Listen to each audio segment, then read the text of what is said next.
cả mời xuống cả tiếp cận đăng khảo khoảng học để với cô khám mừng máu sợi nơi video mà họ này cảถึงกำลังกันเนาะcảในที่ก็เป็นสังกัดงูตอนหมาย17และหมาย18ในกันเนาะ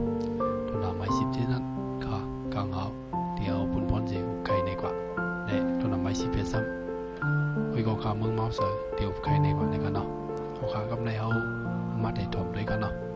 cả mời xuống cả mừng máu sợi ok mời xuống cả càng lâu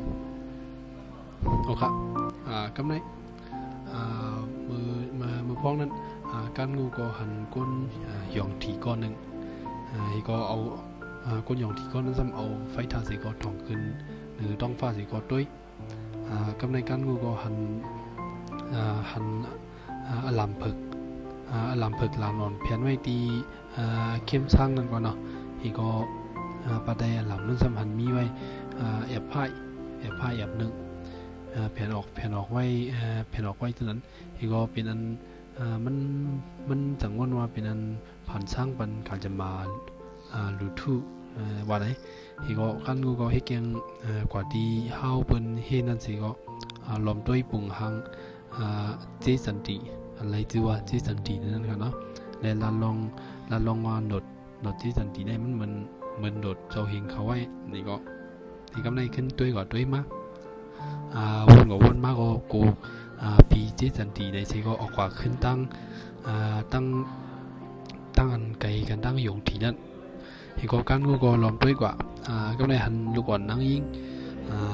เสาหังนี่ก็หนึ่งไปสิก็มาลา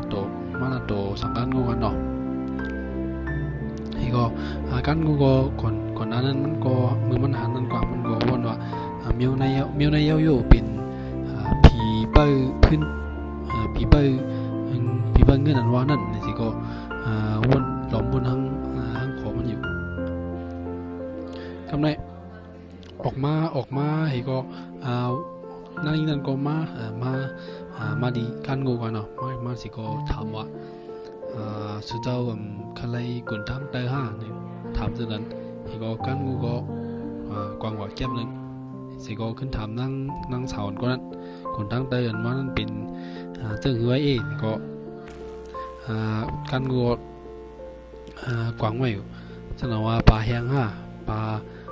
ลาเกี่ยวเนี่ยนี่ก็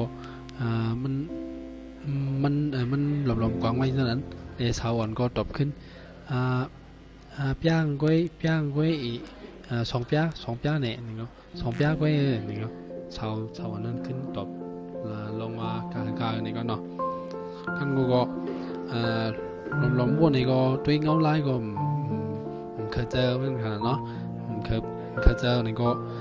จมหลังมันวนนั่นก็เป็นมาเตอยู่นี่ก็มันก็คือหาไล่ไปก็เลยอยู่หึงก็ใจก้อนหนึ่งก็ขึ้นแผ่วมาสิก็จันมือนางอ่อนก็นั่นกว่าก็ในการงูก็ล้อมหัวนะเมียวในเอาเป็นเมมของยานว่าในนี่ก็วนสร้างอ่อนก็จ้าเลยสิมีมันอยู่สาวอ่อนนั่นก็จ้าเลยสิมีนางมันอยู่เวลาสั่งมันว่ามันมีเงินอ่อนสองปีเนี่ยมันต้องได้ทำตัวก่อนอยู่เนี่ยมันวนจากนั้นก็กล่าวว่ากูรับปิกเนี่ยสิก็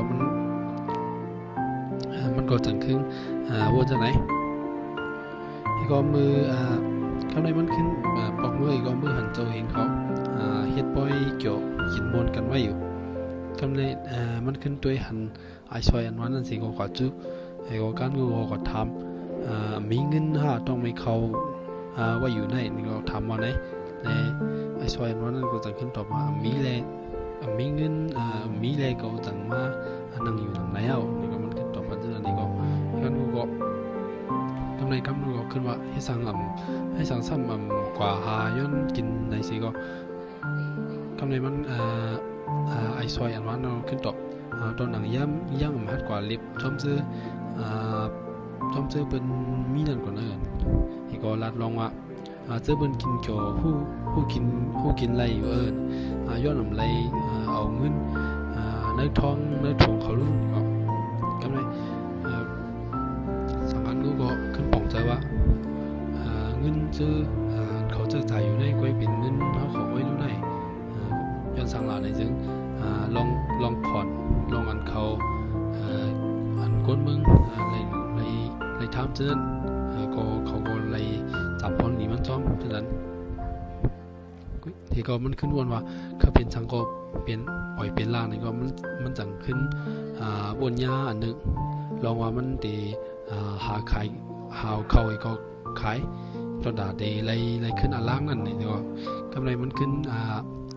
กว่าเอาเข้ามาสิก็ขึ้นกว่าขายกว่าขายจอม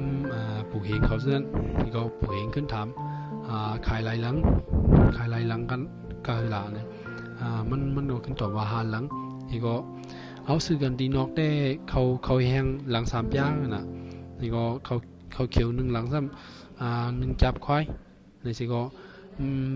ปู่เฮงซ้ำก็ขึ้นร้านนี้มาซ้ำมาหาเขาเป็นถึงดีได้เขาดูแลซื้อไว้ปัน1หลัง1ปีนี่ก็สังกัดดูก็มีจังล้อมโจมมาสิก็ปู่เฮงเขาก็ทกเงินออกปันสิก็ปันสังกัดงบยาวมือสังเขาก็จังไรผัดกันกว่าก็ฮู้ก็ตั้งว่าค่ะพอมายินถ่อมได้ในตอนไม่17ให้เขาเลยยินไว้อยู่นั่นเลยครับครับในเขายินถ่อมได้ในตอนไม่18ครับเนาะที่10เป็นเจอคือในเอาครับมือสูงถึงคำนึงครับมอเสือ ก็มาส่งกากางเอาเพราะว่ามาด้วยในตอน11เนี่ยจนเขานั้นคนเขาวันก็จะนั้นอ่อนกันเฮ็ดบ่เสด้วยจักเส้นตั้งกำพองก็เอาดูอ่อนนั่งคำนึกตักเอาไว้ก็นั่งตุ้ยซ้อมกันและกาตีนั้นกันก็ได้อันมันเอาคู่ไอ้ห้างไฟอันเตนอนเสก็น่ะเพราะว่ามันนอนซ้ำกูปองนั้นมันตัวเหลวก็นอนรับกูปองก็นอนรับก็เพราะว่ามันใกล้ๆวนเนี่ยใกล้ๆวนเนี่ยลองคำจะมันลองมุ่งหอขึ้นมันและมือมาปล่อยก็ปาเงินมาซื้อตาคู่ลูกอ่อนและถึงมาครับซ้ำเงินซ้ำบีตาซื้อก็ขึ้นในเหนียงเจอและ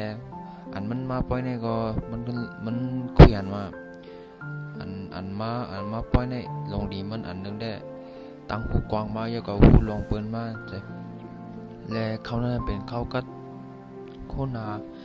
าก็อันบีและก้นหลงเขาจนนั้นได้ว่าเขากัดหลงได้เป็นสังลงขามได้อยู่เนี่ยก็เพราะว่าเนื้อหนังเขาก็แก่ว่าเจ้าอันนี้ขับจะได้เป็นหลวนเนี่ยเขาจนนั้น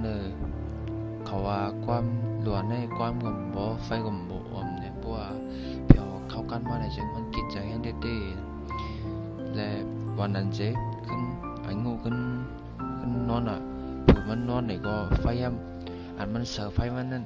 ซ้ำจำบดกึดแทงสีเหลืองจนในห้างไว้จนในแค่บ่เป็นไฟเนี่ย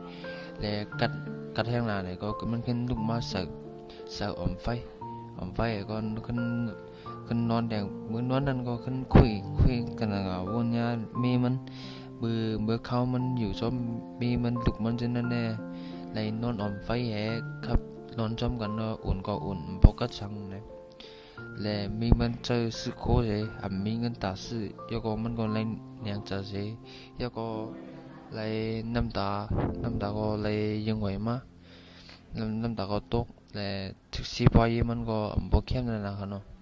เขาก็วางมาด้วยในตอน11นั่นเนี่ยจึงเตลิหันจังนั้นเลยครับเอาครับขอบใจครับมอเสือเอาครับดาในตอน2ตอนได้ก็เงาไล่มันได้มีไว้อยู่หนังกาลันมาเจอได้